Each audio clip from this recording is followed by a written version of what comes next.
This reading is by Yuan G. Flamedown by H.B. Fyfe.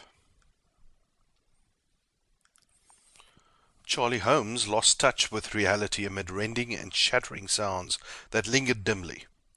Blackness engulfed him in a wave of agony. He was not sure exactly when the possibility of opening his eyes occurred to him. Vaguely, you could sense, remember was too definite, much tugging and hauling upon his supine body. It doubtless seemed justifiable, but he flinched from recalling more clearly that which must have been so extremely unpleasant. Gently now, he tried rolling his head a few inches right, then left. When it hurt only 1/10 as much as he feared, he let his eyes open.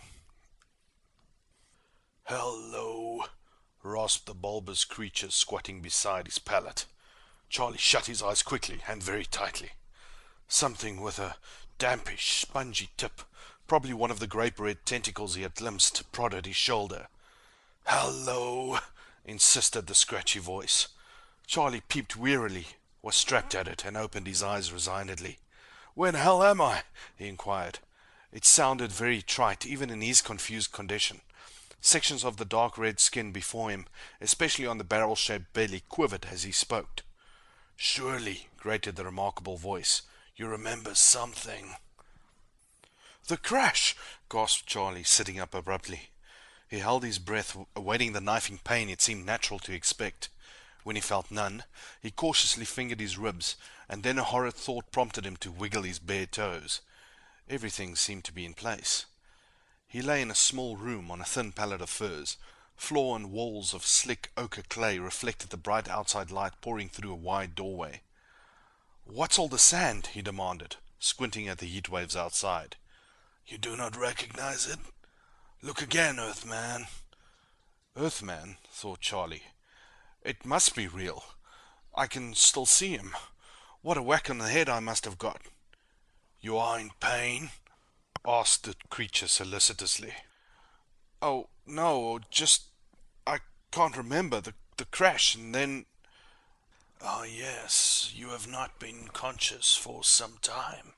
His reddish host rippled upward to stand more or less erect upon 3 thick tentacles. "Even with us, memory is slow after shock, and you may be uneasy in the lighter gravity." "Light gravity?" reflected Charlie. "This can only mean Mars. Sure, that must be it. I was piloting a rocket and cracked up somewhere on Mars." It felt right to him. He decided that the rest of his memory would return. "Are you able to rise?" asked the other, extending a helpful tentacle. The Earthman managed to haul himself stiffly to his feet. "Say, my name is Holmes," he introduced himself dizzily. "I am Koteki. In your language, learned here since from other spacemen, I might say, Fiery Canal Man." "Has to be Mars," muttered Charlie under his breath. "What a bump! When can you show me what's left of my ship?" "There will be no time," answered the Martian. Bunches of small muscles twitched here and there across the front of his round, pudgy head. Charlie was getting used to the single eye, half the size of an orange and not much duller. With imagination, the various lumps and organs surrounding it might be considered a face. "The priestesses will lead the crowd here," predicted Ko. "They know I took an Earthman, and I fear that they have finished with the others." "Finished with what?" demanded the Earthman, shaking his head in hopes of clearing it enough to figure out what was wrong. "It has been an extremely dry season." Ko rippled his tentacles and moved lissomely to the doorway, assuming a grotesque, furtive posture as he peered out. "The people are maddened by the drought. They will be aroused to sacrifice you to the canal gods, like the others who survived." "Canal gods?" croaked Charlie. "This can't be right. Aren't you civilized here? I can't be the only Earthman they've seen." "It is true that Earthmen are perfectly safe at most times." "But the laws, the Earth Council." Ko snapped the tip of a tentacle at him. "The canals are low. You can feel the heat and dryness for yourself. The crowds are inflamed by temple prophecies. And then your ship flaming down from the skies." He snapped all his tentacle tips at once. From somewhere outside, a threatening murmur became audible. It was an unholy blend of rasping shouts and shriller chanting, punctuated by notes of a brassy gong. As Charlie listened, the volume rose noticeably. Ko reached out with one tentacle and wrapped 6 inches about the Earthman's wrist. When he plunged through the doorway, Charlie perforce went right with him. Whipping around a corner of the hut, he had time for a quick squint at the chanters. Ko alone had looked weirdly alien. 200 like him. Led by a dozen bulgy figures in streaming robes, masked and decorated in brass, the natives were swarming over the sand towards the fugitives. They had evidently been busy. Above a distant cluster of low buildings, a column of smoke spiraled upward suggestively. Ko led the way at a floating gallop over a sandstone ridge and down a long slope toward what looked like the junction of 2 gullies. "The canal," he wheezed. "With luck we may find a boat." A frenzied screech went up as the mob topped the ridge and regained sight of them. Charlie, having all he could do to breathe in the thin air, tried to shake his wrist loose. Now that they were descending the slope, he saw where the water was. They slid down a 4-foot drop in a cloud of fine, choking dust, and were faced by several punt-like craft stranded in the mudflat beyond. The water was 50 feet further. "We should have gone downstream," said Ko, "but we can wade." Their momentum carried them several steps into the mud before Charlie realized how wrong that was. Then, as they floundered about to regain the solid bank, it became apparent that they would never reach it in time. "They are catching us," rasped Ko. The howling crowd was scarcely 100 yards away. The heat waves shimmered above the reddish desert sand until the Martians were blurred before Charlie's burning eyes. His feet churned the clinging mud, and he felt as if he were running in a dream. "I'm sorry you're in it too," he panted.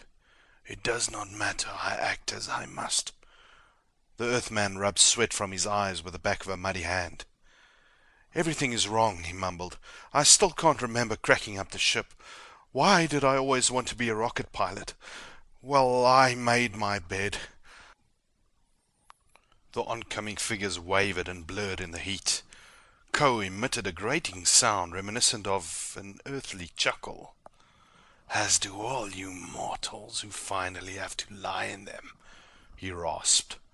"I will tell you now, since I can carry this episode little farther.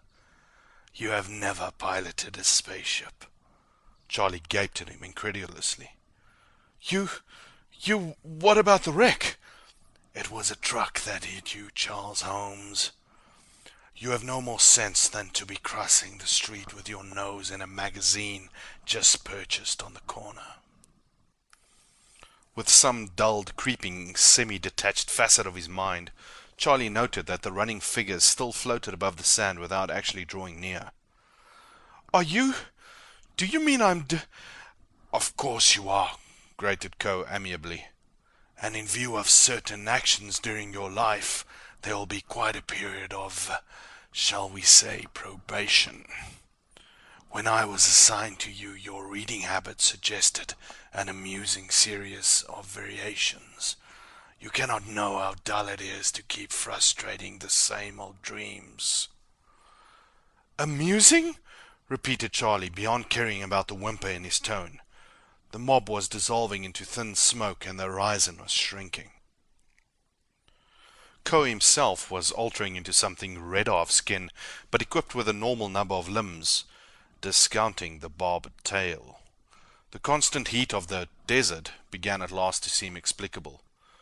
"For me a great amusement," grinned Ko, displaying hideous tusks. "Next time I'll be a Venusian. You will lose again. Then we can visit other planets and stars. Oh, we shall see a lot of each other."